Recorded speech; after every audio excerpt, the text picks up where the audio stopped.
কলাইগাঁও গৰুবান্ধাত দুৰ্ঘটনা। কলাইগাঁও থানাৰ অন্তৰ্গত গৰুবান্ধাৰ সমীপৰ মঙলদৈ ভুটিয়াচাং পথত সংঘটিত হৈছে দুৰ্ঘটনাটো। দুখন বাইকৰ মাজত ভয়ংকৰ সংঘৰ্ষ। দুৰ্ঘটনাত গুৰুতৰভাৱে আহত হয় 3জন আৰোহী।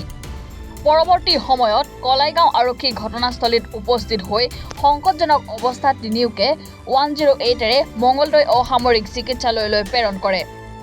দুৰ্ঘটনাত পতিত আৰোহী কেইজনৰ ঘৰ কলাইগাঁৱত বুলি জানিব পৰা গৈছে। এক নম্বৰ চিঙিবাৰী এইটো মোৰ ভাইটিৰে গাড়ী। তেওঁলোকে বোলে মঙলদৈৰ পৰা আহি আছিল।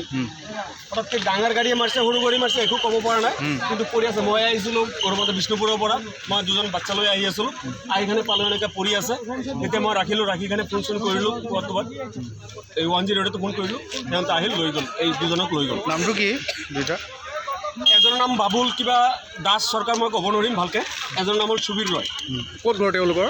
কদুচক, এই আপোনাৰ 1 নম্বৰ চিঙিবাৰী। মুখামুখি হৈছে নেকি? ডাইৰেক্টলি ক'ব পৰা নাই এতিয়াও, মানে সিহঁতে ডাইৰেক্টলি ক'ব পৰা নাই যে কোনে মাৰিছে। এনে কৈ আছে ডাঙৰ গাড়ীয়ে মাৰি থৈ গৈছে।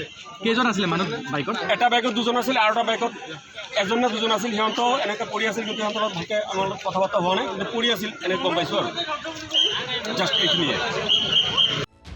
কলাইগাঁৱৰ পৰা পিংকু বৰুৱাৰ ৰিপৰ্ট, এনি ভাৰত 24।